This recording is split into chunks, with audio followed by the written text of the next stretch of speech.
みんなどう？みんな、聞こえる？うるさかったかな？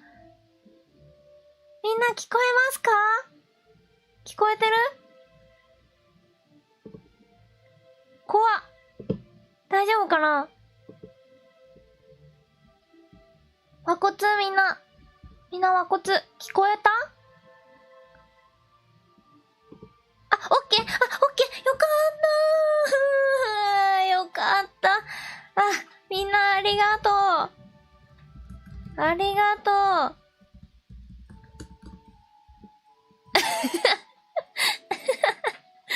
コメントでも一応言うっていうね。聞こえてよかった。この間にエパティカさんいっぱい広告ありがとうございました。改めてワコミコはみんな。よかった。音聞こえて。焦った。びっくりしたよみんな。何だったんだろう。焦るわ。よかった。聞こえて。なんか接続が勝手に場所変わっちゃったみたい。みこは今日はね、睡眠導入のようにういろうりを感情を込めてやろうかなって思ってます。あ、参拝ありがとうございます。はじめまして、神崎みことと申します。前からね、知ってる人改めて神崎みことです。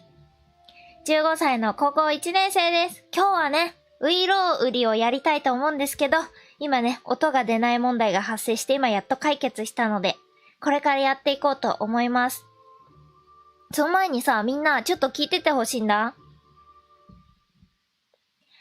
みこはー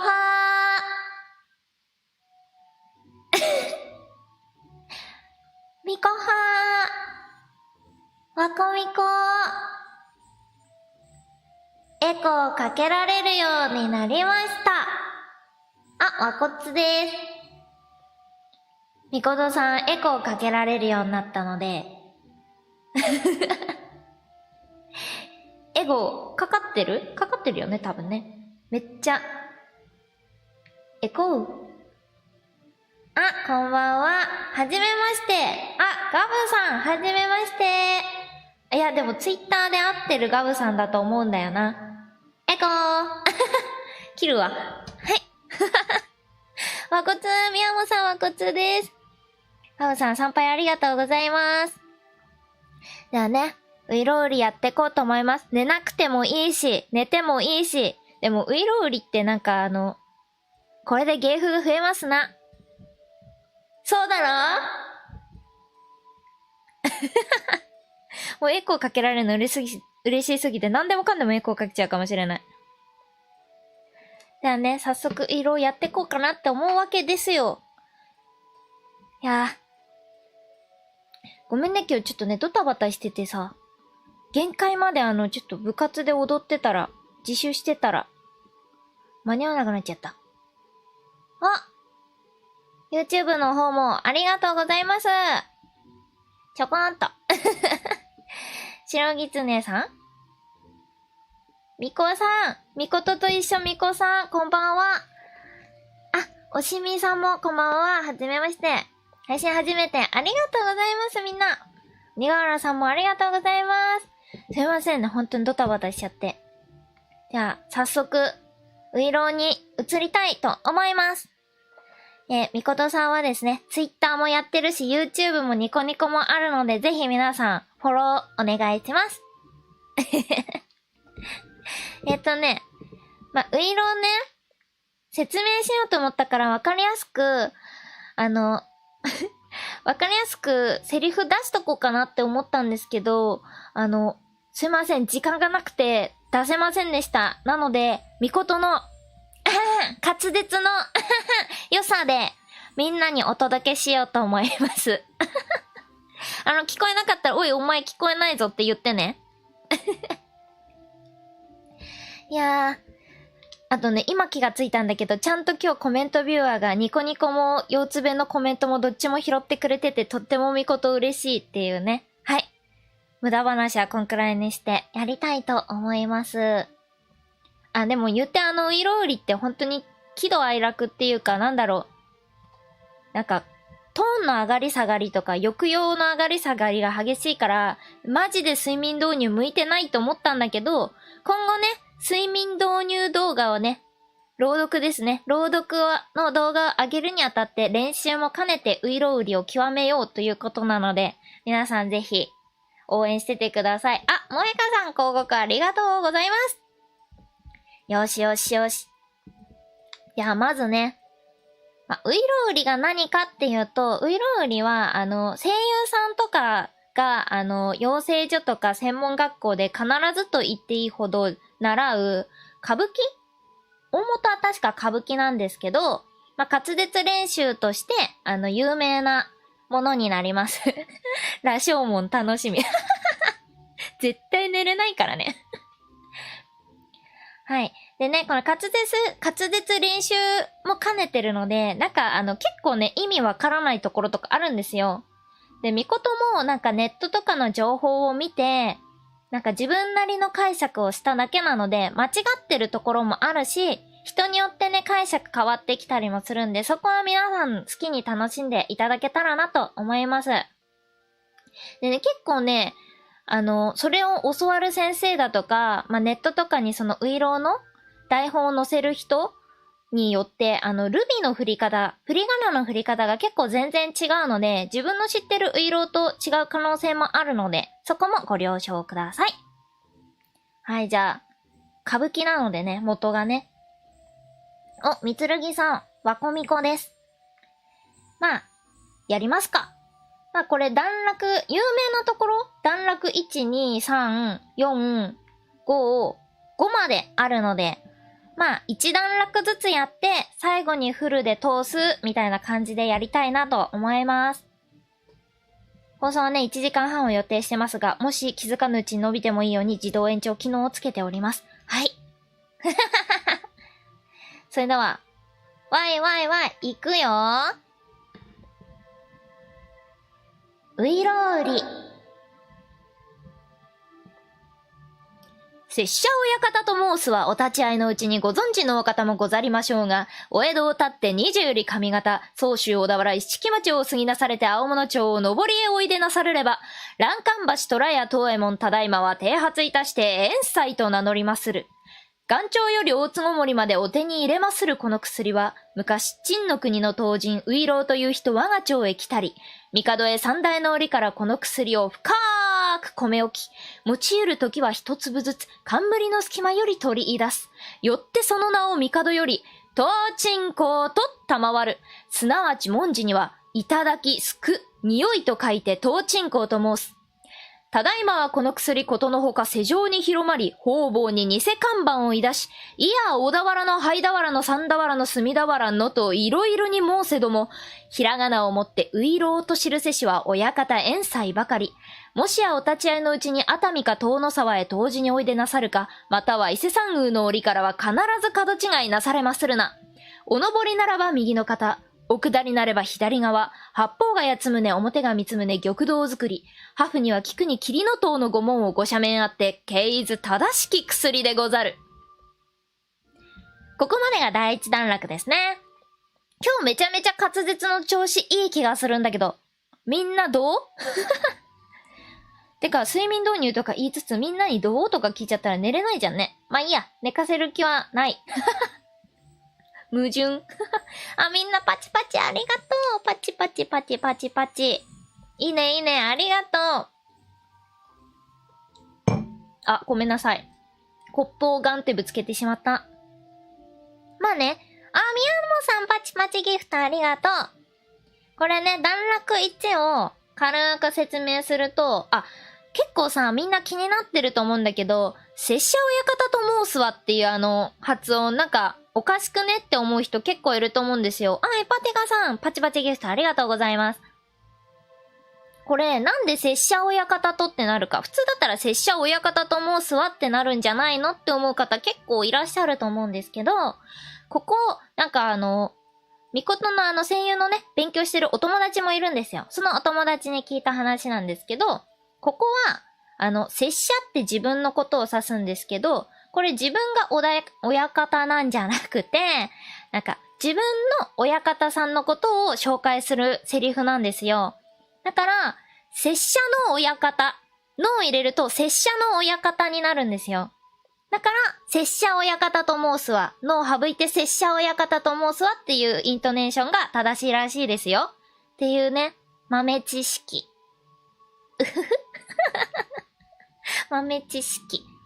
みんなもしウイロをやるってなった時ね、拙者親方と申すわってやったらこいつできるやつだなって思われるから。まあで、全然教える先生によっては拙者親方とっていう人もいらっしゃるそうですよ。でね、お立ち会いっていうのがなんだろう。今全然見ない、あれだ。なんか路上ライブしてる人っていらっしゃるじゃないですか。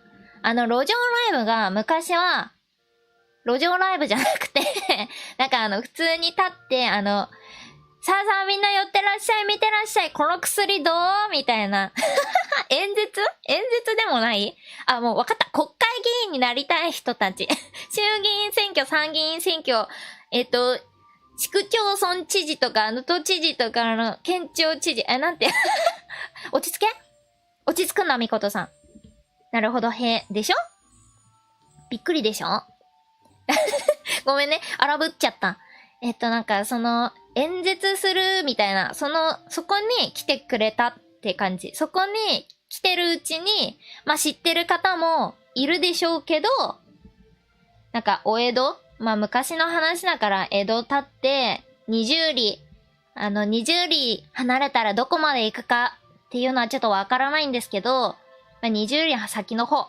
で、総州、小田原、一色町、この3つをね、過ぎて、青物町を上りへ行くと、欄干橋、虎屋東右衛門っていう、確かなんだっけな、橋の下に、虎屋東右衛門さんっていう人がいて、で、その人が、なんか剃髪っていうのはなんか、お坊さんになるらしいです。ガマの油売りのイメージかな。待って、ガマの油売りがあんまわかんないけど、多分そうだと思う。ごめんね。調べときます。多分そうです。そう。なんかね、らしいです。で、剃髪いたしてっていうのが、坊主になることらしいんですよ。で、坊主になって、名前を円斎に変わった。円斎と名乗ってるそうですよ。で、元朝っていうのがね、確かね、元の国だから、元ってどこ？中国？あれ？韓国？やばい。やばい。ポンコツみことちゃんが出てきちゃう。多分中国。から、違うわ。嘘。嘘ついた。元朝が、あれだ、1月1日。元旦だっけ ?1 月1日。あれ ?1 月1日って元旦だよね。元旦から、モンゴルか。めっちゃ嘘ついた。ごめん。モンゴルなんだ、元って。めっちゃ嘘ついた。1月1日から大晦日の大つごもりが大晦日って書くんだよね。12月31日まで手に入れられますよって、年中無休でやってますよって言うらしい。で、間違えちゃったよ。陳の国の唐人が持ってきたんでした。陳の国の唐人さんのウイロっていう人が、この国に来て、帝、お偉いさんから、お偉いさんに、こんにちは。陳の国から来ましたって挨拶した際に、この薬を、なんか出して、なんか説明したらしいんですよ。で、一粒ずつ飲んでくださいねって。で、なんでか知んないけど、なんか昔の帽子ってなんか変なさ、烏帽子じゃないけどなんかさ、なんか隙間があったんだよね。そこから取り出してたから、その帝さんが、いただきから、なんか、程よく香る？陳なら中国なんだ。じゃあ、巫女の中国は合ってるっちゃ合ってたんだ。巫女がただバカだっただけだった。なんかね、いただきの方からその薬ってさ、漢方とか特にだけどめっちゃ匂うじゃん。ものによっては。その匂いが香ってきたっぽくて、唐人香って命名したらしいですよ。で、このウイローっていう薬が、思ってた以上に世の中に広まっちゃって、まあ広まると何が起こるかっていうと、まがい物がね、偽物たちがいっぱい出てくるわけですよ。ね、薬の薬の偽物って嫌だね。薬の偽物って一番嫌かも。で、その薬が、なんか小田原の方で流行ったらしくて、灰俵とか三俵とか墨俵とか、なんかいろいろな名前で、なんか偽物が出てきちゃうんだけど、ひらがなでういろおって書いてあるのは、親方遠斎さんの薬だけらしい。これが正しいものだよっていう。で、熱海とか遠野沢に湯治に行くときとか、あと伊勢参宮に行ったときは、間違えないでねって。偽物いっぱいあるから間違えないでねって。で、なんか、階段みたいなの、階段か坂かわかんないけど、登るときは右側に、下るときは左側にあるのが、遠斎のお店だよって。で、なんかね、八方が八つ宗っていうのはね、調べてほしいんだけど、建物の形らしいです。で、表が三つ宗の玉堂作りだそうですよ。で、なんか、菊に桐の塔の御紋を、なんかもらったらしくて、菊って確か、帝とか偉い人のもんだから、それをもらったっていう、経図正しい薬ですよっていうのが、第一段落ですね。なんかごめん、さらっと説明するって言った割にはめちゃめちゃ長く喋っちゃった。ごめんなさい。まあね、これも含めて睡眠導入にしてください。命の解釈説明も含めて睡眠導入にしてくれたら嬉しいです。じゃあ、第2段落いきたいと思います。パチパチありがとう。パチパチパチー。オッケーオッケー。ありがとう。じゃあ、第2段落に行きたいと思います。ここ短いからさらっといくね。いきまーす。いや、最前より家名の自慢ばかり申しても、ご存知ない方には精進の胡椒の丸のみ白川よ船。さらば一流食べかけてその君合いをお目にかけましょう。まずこの薬をかように一粒舌の上に乗せまして腹内へ収めますると。いや、どうも言えぬわ。心、肺、肝が健やかになって訓風濃度より来たり、甲虫微量を生ずるがごとし、魚鳥、キノコ、麺類の食い合わせ、その他万病速攻あること、神のごとし。さて、この薬第一の奇妙には、下の回ることが銭駒が裸足で逃げる。ひょっと下が回り出すと、矢も盾もたまらぬじゃ。までが第2段落です。めっちゃ短いじゃん。思ってた以上に短かったわ。さらっと、かっこした声でがっつり説。あ、うまいじゃん。上手。ナナさん、うまいそれ。神のごとしですよ、皆さん。神のごとし。えへへへへ。みことが神って言われてる気分になるわ、これ。ありがとう。第2段落は短いからさらっと行こう。まあいいや、最前よりっていうのは、さっきからずっと家の自慢ばかりしてても、知らない方には、もうなんか、つまんないでしょっていう。段落はね、5段落までです。あ、モーサンさん広告ありがとうございます。段落はね、5段落までございます。なるべくね、巻きます。巻いてね、通して読めるようにしたいと思います。で、うまい、ありがとう。で、まあ知らない方は、なんかもう口だけ言ってても、なんかわかんないでしょって。だから、一流食べて、どんな風に効くのかっていうのを見せてあげましょうと。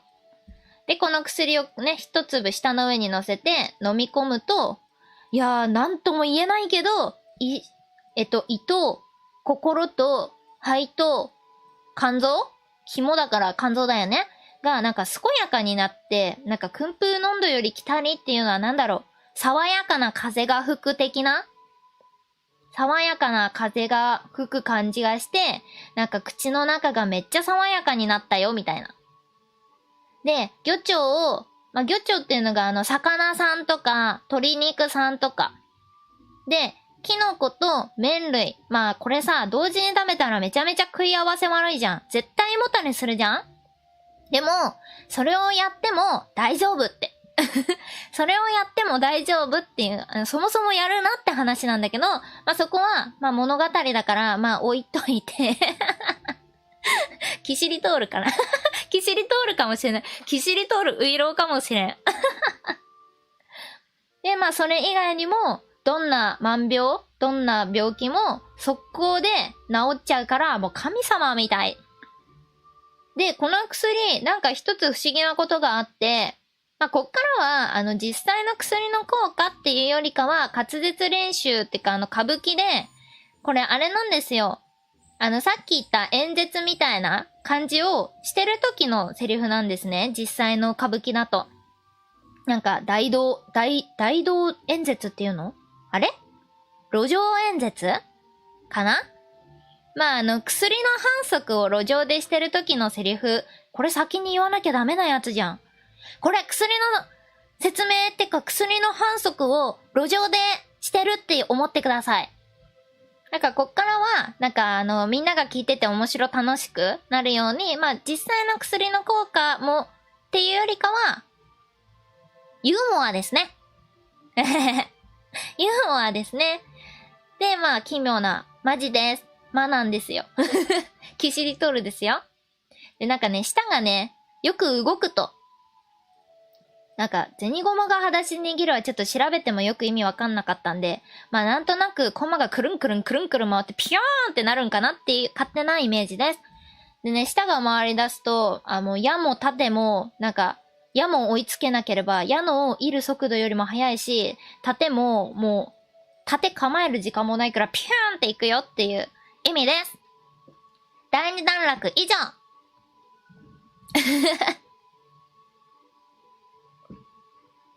まあ、全体的にね、やっぱお話ってさ、聞いてて面白くないと、なんだろう、飽きちゃうからさ、まあ、それ面白くしようってことで多分考えたんでしょうね、作った人が。パチパチ。じゃあ第3段落いきますか。このペースでいったらいい感じで終わりそう。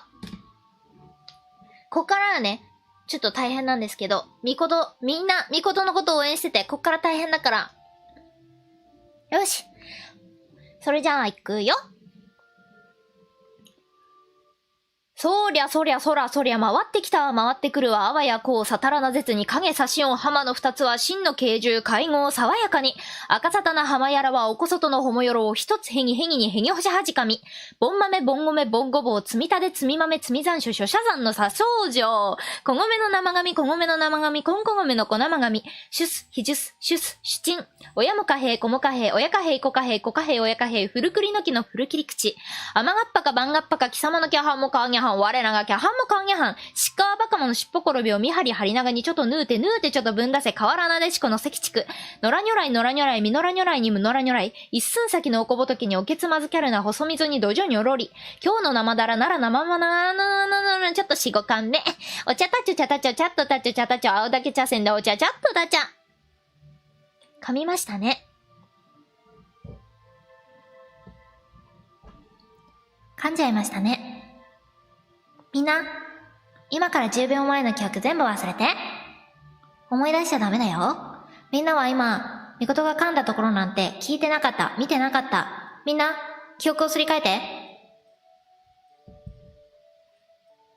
うまくできたね、みんな。いや、噛まずにいけたよ。今日、やっぱ調子いい、今日。本当に調子いいかもしれない。今日ね、最高に調子いい、絶好調。この辺はね、説明するっていうよりかはもうね、天才でしょでしょみことやればできる子なんのよ。YDK。はい。ナナさん、意味深なギフトありがとう。そうなんですよね。この辺に関しては、まあ、舌が回り出したら、なんかこんなこともサラサラって言えちゃったよっていうやつなんで、なんか一個一個にそれぞれ意味はないんだけど、赤沙汰なホモヨロをおこそとのホモヨロをめっちゃ言えるじゃんみたいな。まあね、一つヘギにヘギホシハジカミとか、ボン豆、ボンゴメ、ボンゴモとか、積み立て、積み豆、積み残暑。この辺まではね、微濁音の練習ですね。ガギグゲゴが、ガギグゲゴになる練習ですね、この辺。ちょっと噛んだね。噛んでない。間違えた。まあ、諸社山の社僧正は、みんなこれね、諸社山の社僧正めっちゃ言いづらいから言ってみてほしい。絶対みんな一回噛むから。なるほどそう。微濁音っていう、なんかガギグゲ語がなんか柔らかくなるような発声法って感じですね。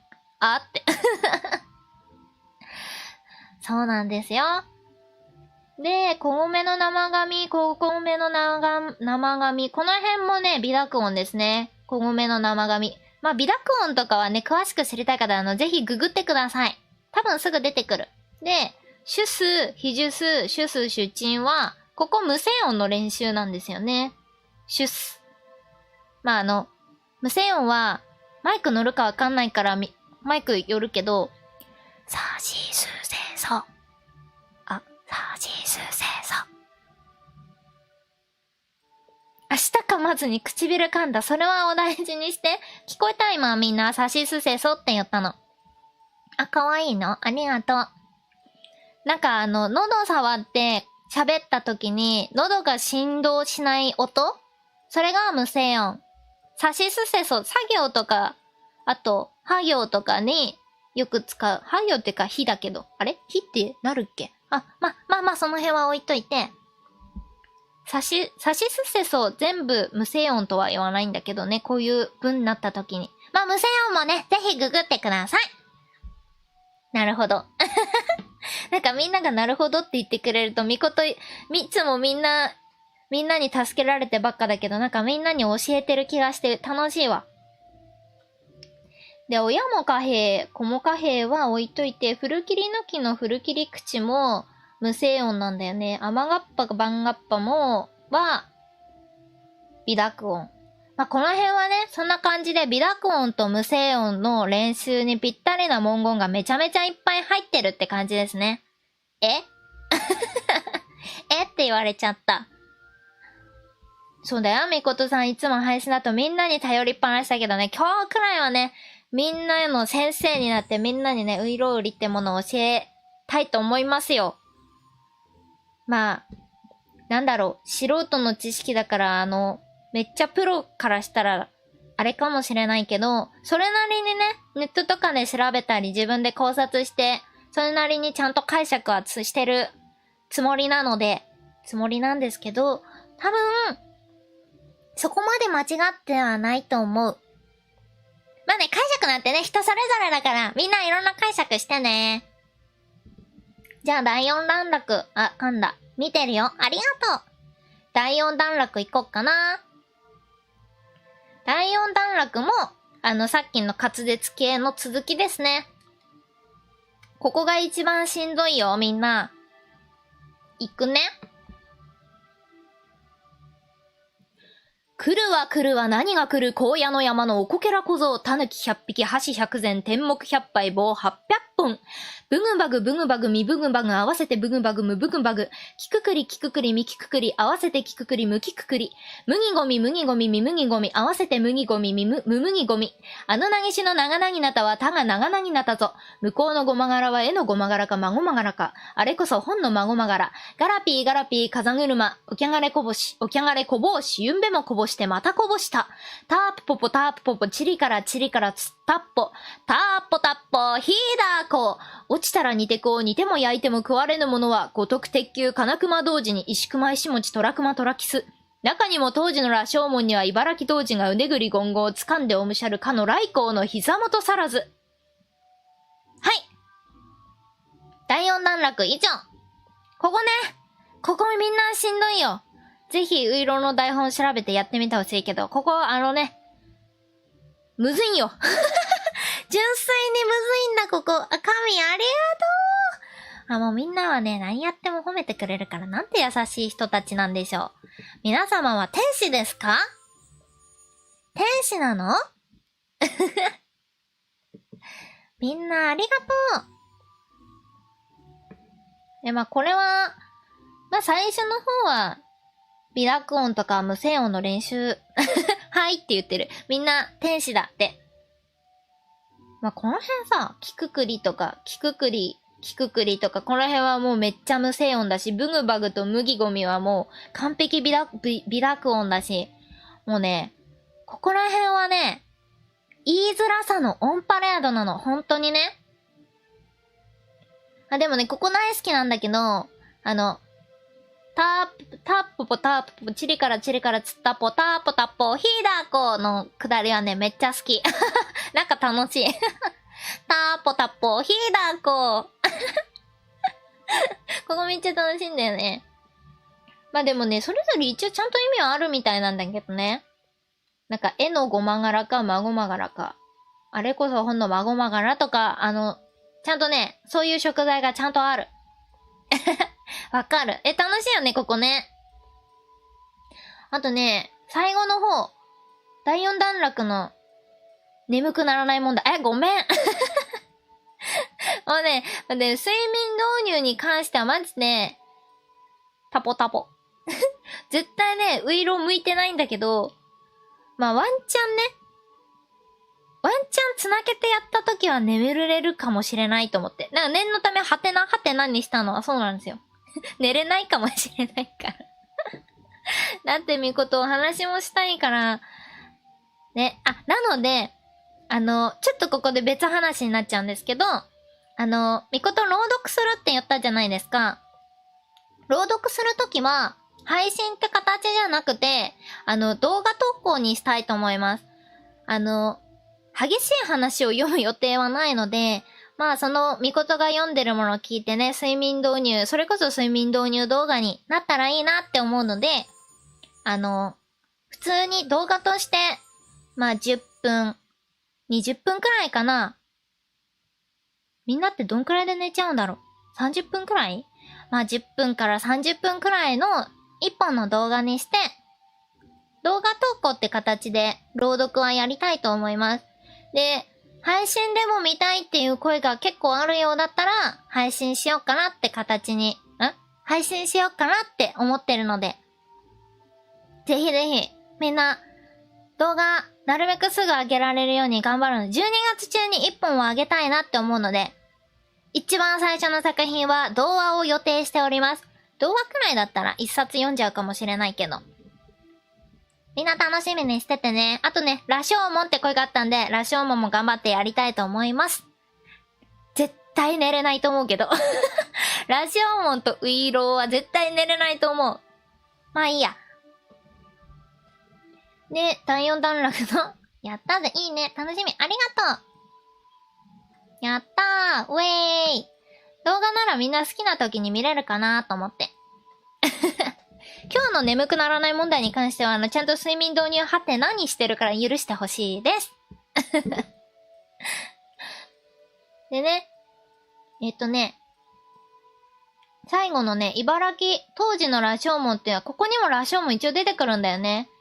リアルな羅生門には、茨城童子さんが、主天童子の部下さんだっけの茨城童子さんがいて、まあ、なんか栗とか食べてるらしいんだけど、来光っていうのがあれです。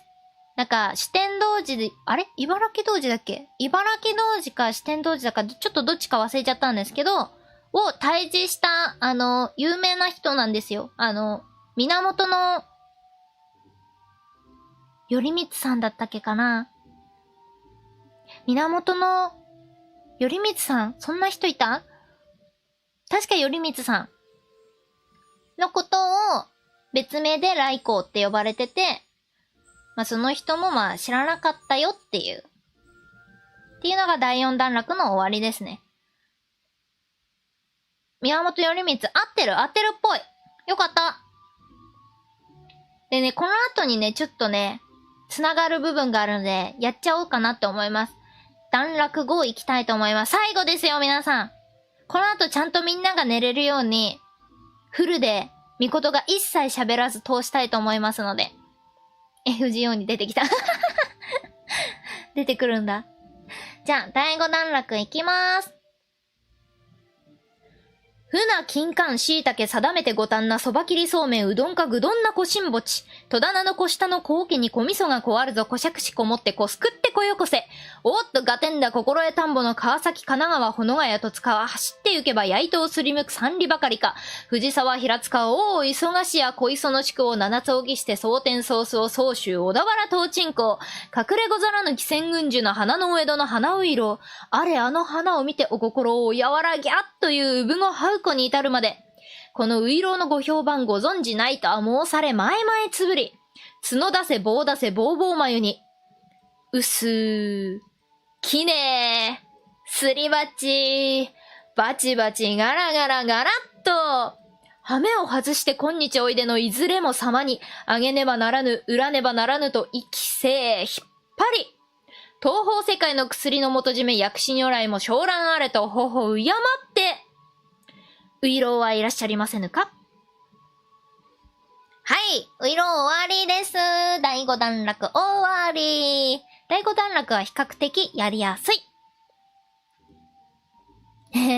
でね、さっき第4段落からなんか続く部分っていうのがあるって言ったんだけどね、確かね、船金環椎茸あたりがね、来光さん、源頼光さんの、家来さんの名前をもじってたんだよね、確か。金環だけ覚えてんだよね、坂田金時さん。この人だけ覚えてるんだけど、あとね、船と椎茸もね、確か誰かをね、指してるんだよね。名前をね、ど忘れしちゃったんだけど、源頼光さんの部下なのは、確か。頼光。パンティカさん広告ありがとうございます。わこみこでーす。参拝ありがとうございます。ただいまですね、説明、みゆきさんこんばんは。渡辺綱吉。そう、その人もいた。みゆきさん、今ね、ういろうを段落ごとに分けて説明しながらやってて、今第5段落まで終わりました。なので、この後は通したいと思います。その前にね、第5段落の説明をしたいんだけど、そう、渡辺の綱さん。その人が、船だったかな？その人が確か船が表してる人で、あともう一人いた気がすんだよね。あと、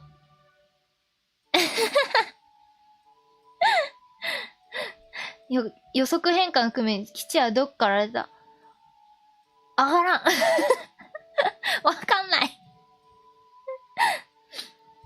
まあね。でね、そう。確か部下3人いて、その3人の部下を、その船金環椎茸で表してるんだけど、もう一人誰だか忘れちゃいました。ごめんなさい。誰だっけね。なんか4人で鬼退治したんだっけ？もう覚えてないわ。そう。多分調べたら出てくるんで。ちょっと気になる方はぜひググってみてください。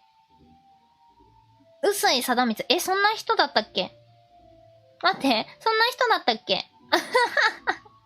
あれガリノさん。マックさんにしようかな。怒られ、マックさんにしよう。マックさん、こんばんは、みこはでーす。ねえ、みんな、名前適当にあげればいいって問題じゃないのよ。ウイロウってずっとお菓子食り歩く。そうなんですね。ウイロウは、薬ですね。大元はお薬なんですよね。実は。でも、売り歩くっていう意味ではある意味合ってます。なんか、このウイロウ売りのセリフ自体が、街頭演説、街頭演説だ！なんで今出てきたんだろう出てきちゃった。そうだ。そう、街頭演説みたいな感じで薬の反則をしてる人のセリフを抜き取ったのがウイロウなんで、ある意味間違いではないかもしれない。部下4人って四天王か。じゃあ、船金環椎茸以外にも、もじってるとこあったのかな？みことそこまでは調べきれなかったな。悔しい。そんな感じね。で、この辺も、微濁音とか無声音とかの練習用に、ある程度ね、もじってたりするんですけど、川崎、神奈川とか、保土ヶ谷、戸塚は、みんなも知ってるんじゃないですか？今の地名、割と多分そのまんまらしいので、あと、藤沢、平塚、大磯ヶ谷も今リアルにあるところで、その辺の宿で、なんか、よく寝て、よく起きて、みたいな。でね、なんか、鬼仙群樹の花の江戸の、多分ね、あれです。遊郭のことを言ってるんだと思います。ここは、巫女の解釈だから、違うかもしれないので、へーくらいで聞いててほしいんですけど、鬼仙群樹の花の江戸の花ういろうって多分遊郭のことを言ってるんだと思うんですよ。遊郭って江戸にあったらしいので。その人たちを見て、なんか心がギャーってなる。なんか赤ちゃんも、その綺麗さに赤ちゃんもみんなグワーってなるっていう。でね、まあその辺でも、そんなところでも、このウイローは評判が届いてて、知らないなんて人はいないでしょっていう。で、角出せボボメにはよくわからん。マイマイつぶりだからカタツムリとかけてるんだと思うんだけど、この辺はよくわからん。でね。で、まあね、そんなところでハメ外して、今日来る、いずれも様にっていうのがね、確かこれ、帝のことってか、お偉いさんのことらしいんですけど、まあその人に、売らねばならぬと、あげねばならぬと、意気込みますよと。浮かれてるだけじゃダメで、ハメを外さないで、今日いるそのお偉いさんたちにも、ちゃんと売りますよと。で、東方世界の薬の元締め知らなかったんですけど、なんか薬師如来様ってなんかお薬界隈ではなんかめちゃめちゃ有名な人らしくて。お薬界隈で有名な人って何？待って、自分で言ってて面白くなっちゃった。お薬界隈で有名な人って何？落ち着くんだ、みことさん。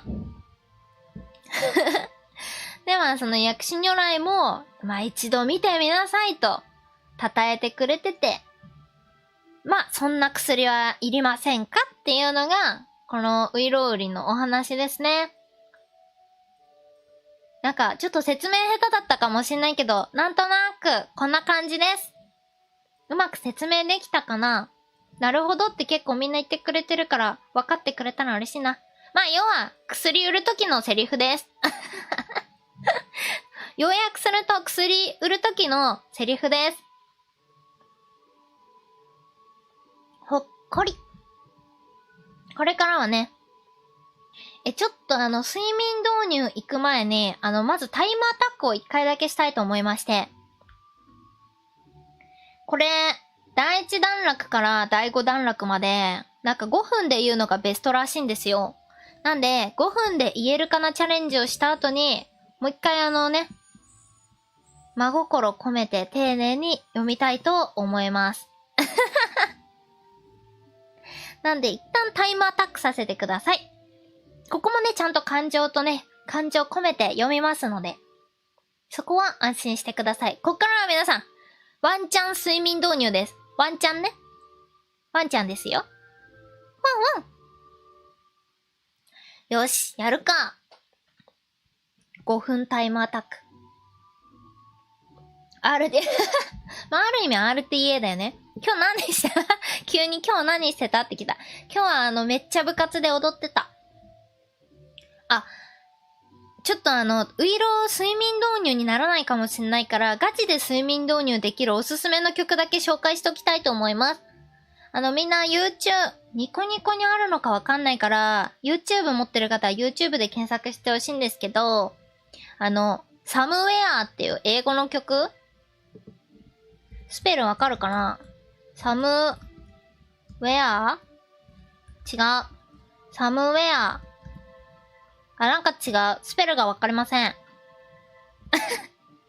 もう、サムウェアって曲があるんですよ。そのサムウェア、ピアノの曲なんですけど、なんかちょっと切ない感じの曲で、サムウェア、ここに E がいるんだ。わかった。はい。これ、サムウェア。これめっちゃ睡眠導入寝つけなくて困ってる方ちょっとおすすめなので。歌ってないわ。多分弾いてる人っていうか作った人なんだろうけど、その人がね、J-U-L-Y、ジュリーさんって読むのかな？ジュリーさんっていう方のピアノ作品です。これちゃんとこれは睡眠導入できるんで睡眠導入マジ本当にリアルに求めてた方はおすすめします。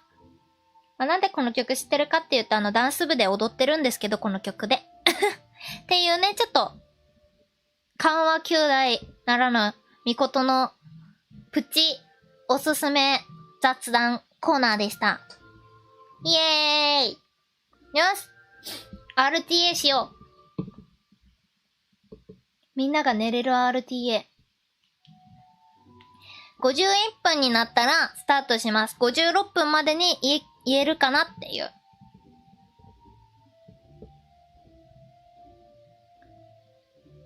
タイトルだけエコーかけてよ。なんでもかんでもエコーかけたい。よしよし、ドキドキ。ドキドキ。あと10秒だ。4、3、いくぞ。ういろうり。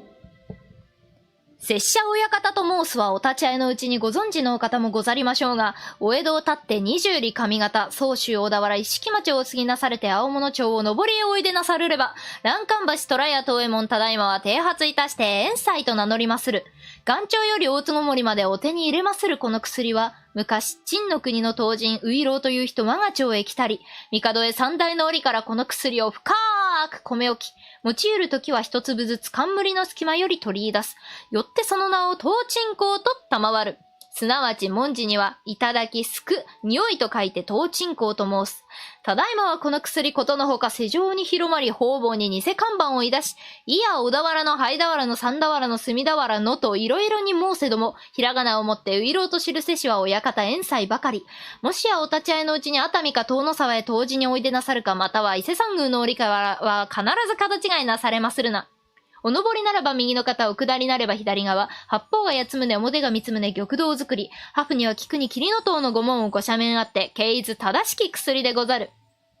いや最前より家名の自慢ばかり申してもご存じない方には精進の胡椒の丸飲み白川よ船、さらば一流食べかけてその気味合いを多めにかけましょう。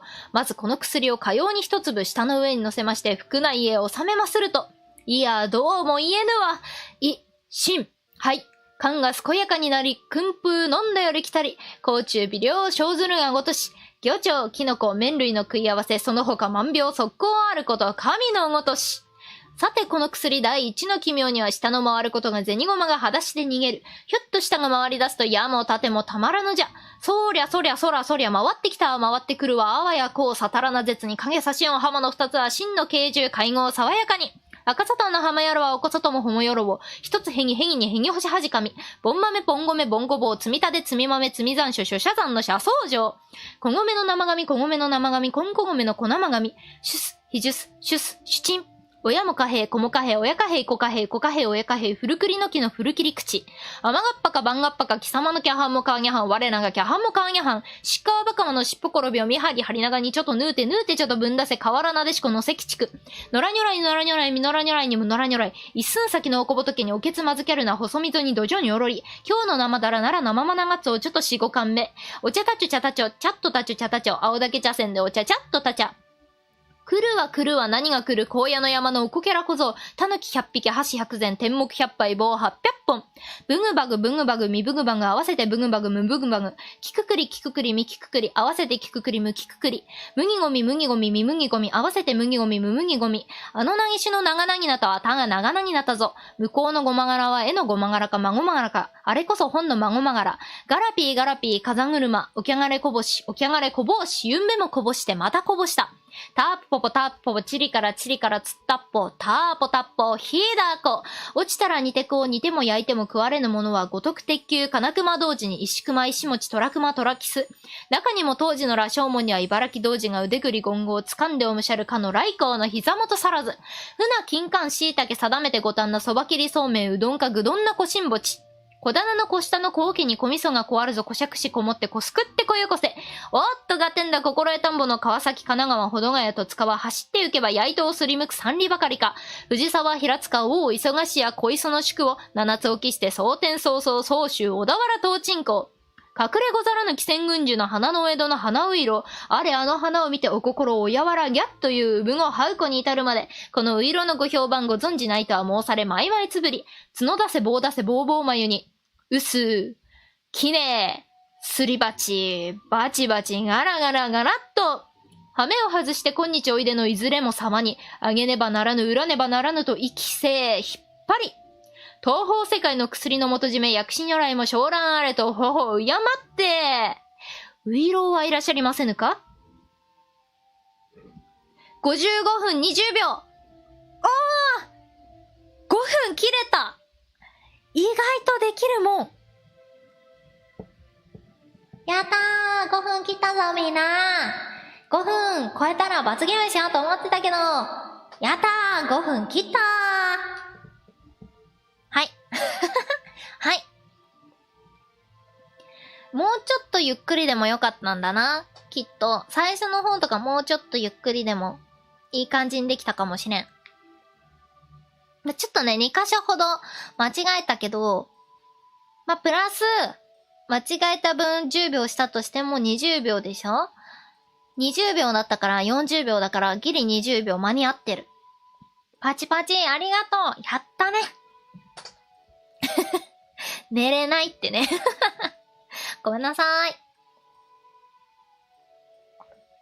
タイトル変えようじゃん。睡眠導入全然寝れないよって。睡眠導入全然寝れない。間違え、英語になっちゃった。全然寝れない。ういろう漢字を込めて。なんでそれ選んだって思われそう。全然寝れない。ういろうを込めて。ういろうを込めて、漢字を込めて。みんなタイトル変えた。見て見て。睡眠導入全然寝れないウイロウリを漢字を込めてお届けするみことの配信になりました。こっちも変えよ。全然寝れない。全然寝れない。みんなからね、寝れないって声がね、多かったので、全然寝れないっていう。寝かせる気ないの方が良かったかな。いや、何を真面目にみことさん考えてんだろうね。今夜は寝かせないぞ。今夜は寝かせないぞ。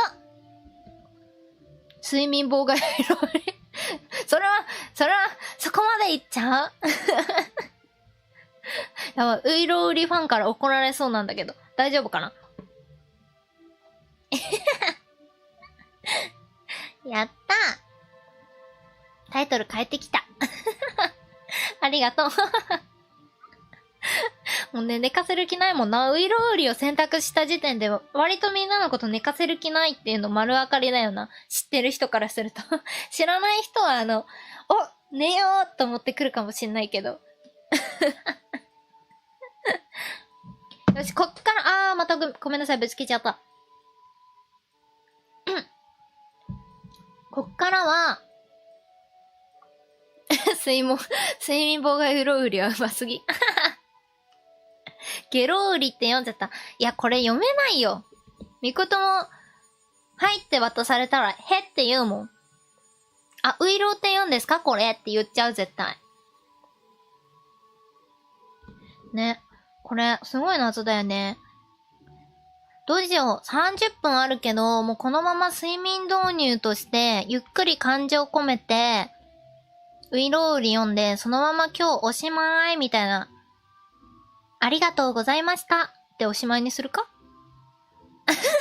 難しいね。難しいな。まあ、いっか。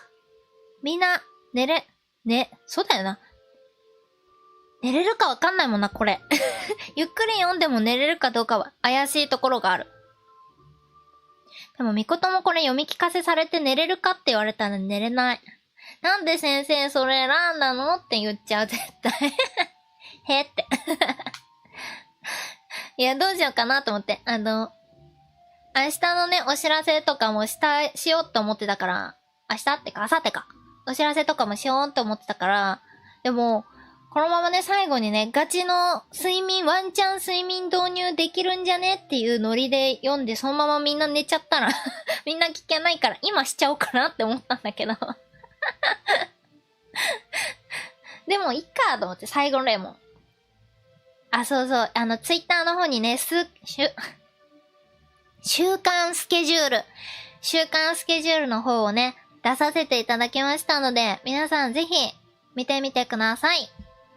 これあれだな。最後にみんなにわかるように配信に載せればいいや。あ、雪の結晶ありがとう。みことこのエフェクトめっちゃ好きやねん。かわいいんだ。まあ、いっか、これで。少々お待ちよ。本当はね、最後にやろうかなって思ってたんですけど。あ、みことさんおバカさん。めっちゃバカなんだけど、保存するの忘れてた。これです。これなんです。最後のために喉をね、ちょっといたわっといて、最後はとても心地のいい素敵な声で、みんなが寝てしまうような声で、ういろうりを読みたいと思いますので。睡眠妨害ういろうりがめっちゃ面白くて。目覚ましにこれ流す嫌でも起きれそう。あ、睡眠じゃなくて、スケジュール助かる。あ、よかった。頑張って作りました。みことが思うおしゃれ風に頑張って作りました。これ、目覚ましか。目覚まし、睡眠導入、起床導入？タイトル起床導入にしとく？起床導入ウイロウリにしとこうかな。アーカイブの名前起床導入。これは罰ゲーム？罰ゲームなの？気象導入面白いな。気象導入ウイロウリにしちゃおうかな。アーカイブのタイトル変えて、気象導入ウイロウリ。はいって言われそう。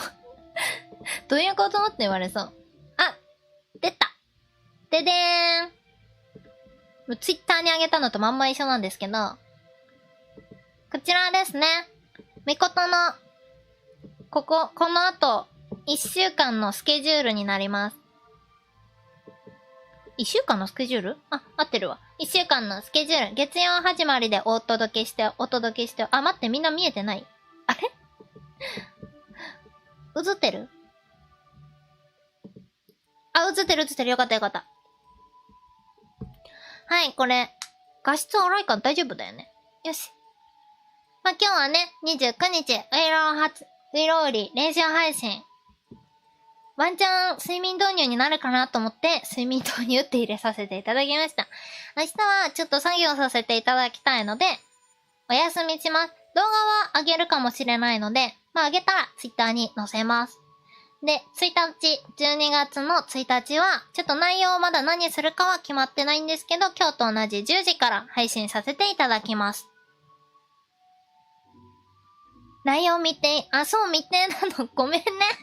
何やるかは決めてないっていうか、準備が整ったらやりたいことあるんだけど、準備が間に合うかがわからなくて、内容未定になってます。まあ、多分間に合わなかったらニコ生ゲームとかになっちゃうかもしれない。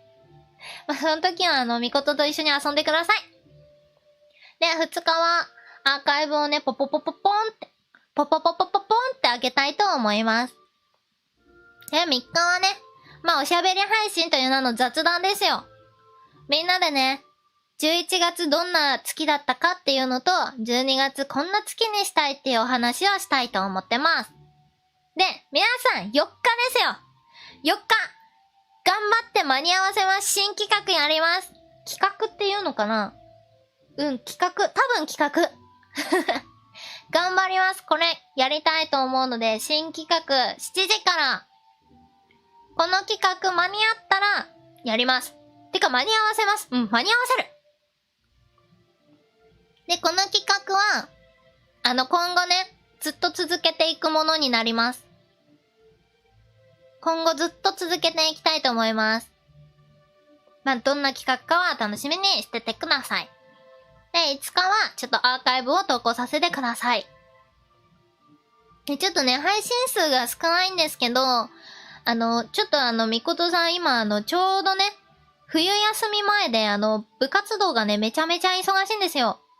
で、あとね、あれなんですよ、冬休み中にちょっとダンス部で大会があって、ちょっとそっちの練習もしてるので、ちょっとアーカイブが多いんですけど、そこは許してください。でね、アーカイブの合間縫って、新しい動画の投稿とかもしたいと思ってるので、そのね、動画の撮影のためにもちょっと作業日としてあげさせていただいてます。勉強も頑張れ。頑張ってるよ。勉強も頑張るよ。この時期しかな、ごめんね、みんな。でもね、少しでもみんなに会えるように、今のうちにいっぱい準備しとけば、後々ね、楽になると思うから、いっぱいみんなに会えると思うんで、今のうちに頑張って準備したいと思ってます。はい。まあ、これが12月5日まで1週間のスケジュールです。はい。じゃあね。戻って、睡眠導入ウイロウリやりましょう。よしよし、ワクワク。めっちゃワクワク。ナナさん頑張れギフトありがとう。頑張ります。ムキ。ウイロ頑張るね。よーし。今回は、スピードこだわらず、本当に寝れそうな感じで、寝れるかわかんないけど寝れそうな感じで読まさせていただきます。よし。それでは行きたいと思います。寝れそうな方はぜひ寝てくださいね。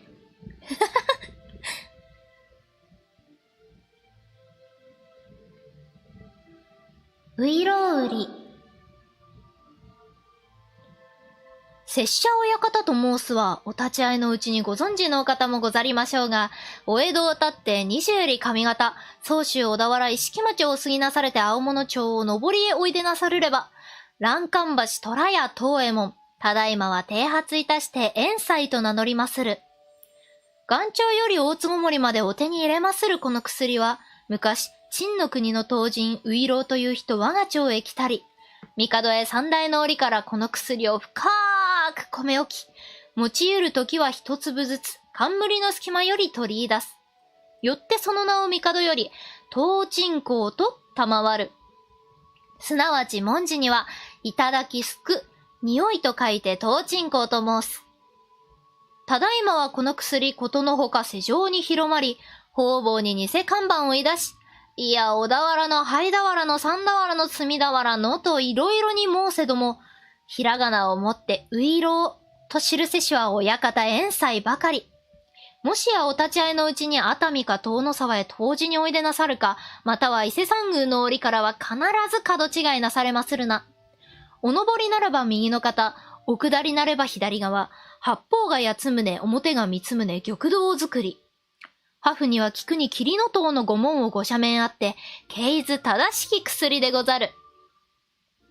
いや最前より家名の自慢ばかり申しても、ご存知ない方には精進の胡椒の丸飲み白川よ船。さらば一流食べかけてその君合いをお目にかけましょう。まずこの薬をかように一粒下の上に乗せまして腹内へ収めますると。いやどうも言えぬわ。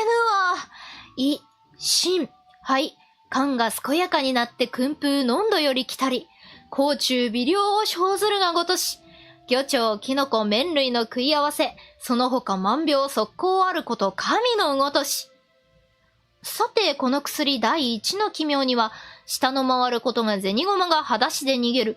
ひょっと下が回り出すと、いやも縦もたまらぬじゃ。そりゃ回ってきたわ回ってくるわあわやこうさたらな絶に影差しよん。浜の二つは真の慶獣会合爽やかに。赤さたなほもよろをおこそとのほもよろを。一つへぎにへぎほしはじかみ。ぼん豆ぼん米ぼんごぼう。つみたでつみ豆つみ残暑諸社山の社僧上。小米の生紙小米の生紙こんこ米の小生紙。シュス、ヒジュス、シュス、シュチン。親も貨幣、子も貨幣、親貨幣、子貨幣、子貨幣、親貨幣、古栗の木の古切り口。甘がっぱか番がっぱか貴様のキャハンもカーニャハン、我らがキャハンもカーニャハン。しっかわばかまのしっぽこるべを見張り張り長にちょとぬうてちょとぶんだせ河原なでしこの関地区。野良如来みのら如来にむのら如来。一寸先のおこぼとけにはおけつまずけるな細溝に土壌にょろり。今日の生だらなら生マナガツオちょっと4、5巻目。お茶たちょ茶たちょ、チャットたちょ茶たちょ、青竹茶筅でお茶チャットたちゃ。来るわ来るわ何が来る。荒野の山のおこけら小僧。狸100匹、箸100膳、天目100杯、棒800本。ブグバグブグバグミブグバグ、合わせてブグバグムブグバグ。キククリキククリミキククリ、合わせてキククリムキククリ。麦ゴミ麦ゴミミ麦ゴミ、合わせて麦ゴミム麦ゴミ。あの投げしの長なぎなたはだが長なぎなたぞ。向こうのごまがらは絵のごまがらかまごまがらか、まごまがらか、あれこそ本のまごまがら。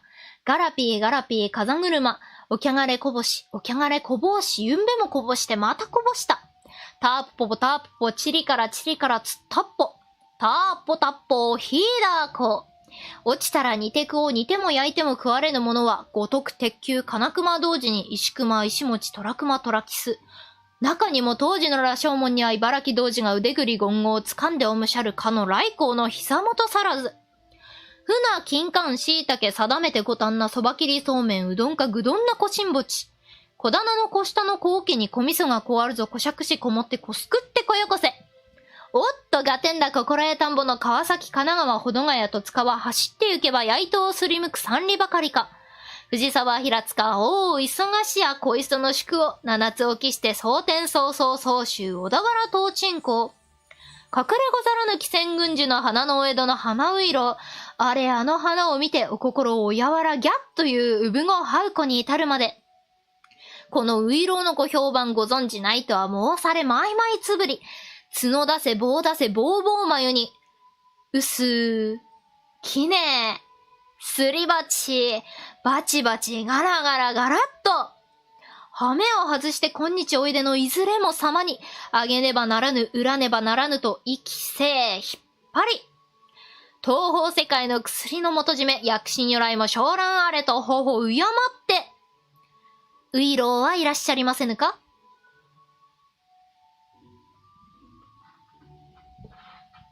ありがとうございました。寝れた？あ、もうみんなパチパチしてるってことは起きてるね。みんな寝れないね、これね。寝れないね。よらよら言ってるのが耳に心地。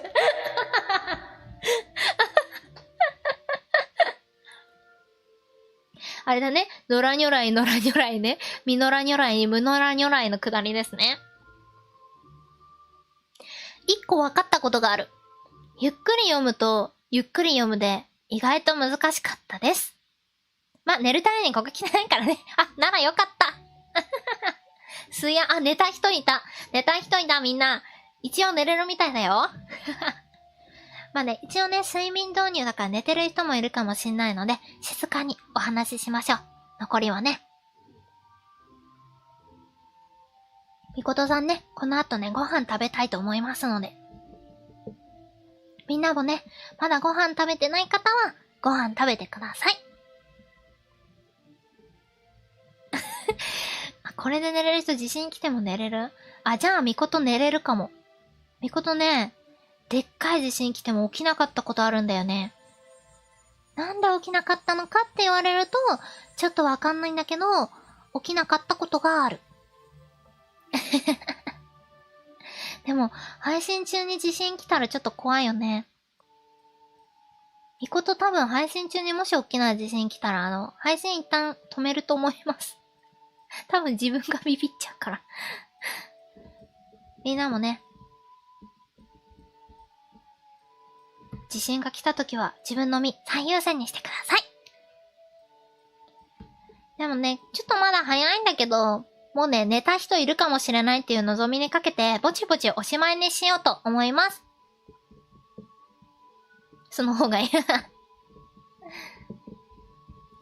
ぼちぼちおしまいにしたいと思います。今日ね、めっちゃ広告みんなありがとうございます。待ってね。あ、JR さん。JR さんの広告見れてなかった。ごめんなさい。JR さん、みこはっていう広告ありがとうございます。あ、おつみこ。エバティカさん、つかれめさん。あ、おまんじゅうさんもありがとうございます。気づけなかった方ごめんなさい。もえかさん、もさーさん。あとつかれめさんもう一回。いっぱい。エパティカさんとつかるめさんいっぱいありがとうございます。もう一回ちゃんと言おう。JR さん、エパティカさん、つかれめさん、おまんじゅうさん、もえかさん、もささん、広告ありがとうございました。あとね、今日ギフトも皆さんありがとうございます。ちょっと静かめになっちゃう、やっぱり。エパティカさん、もえかさん、みやもさん、ななさん、ななしのななさんです。広告ありがとう。広告じゃない。ギフトありがとうございました。さあね、今日はこんなところでお積み越したいと思います。みんな、ゆっくり寝てね。プレミア会員の方、タイムシフト残るんで、ぜひ、ウイロを聞きながら寝てください。おやすみ。おやすみこは、おやすみこは、天才。おやすみこは。明日も元気にお会いしましょう。そうそうそう。明日はね、ちょっと配信しないので、ぜひ皆さん、ツイッターの方をフォローしてくれると嬉しいです。ツイッターフォローしてくれたら、みこともみんなのこと探しやすいので、絡んでくれたらみことも絡むし、絡んでくれたらリプくれたらみことも絡みに行けます。気になる投稿してたらみことから話しかけに行くかもです。さあ皆さん、今日はありがとうございました。それでは皆さん、おやすみこはー。おやすみこはー。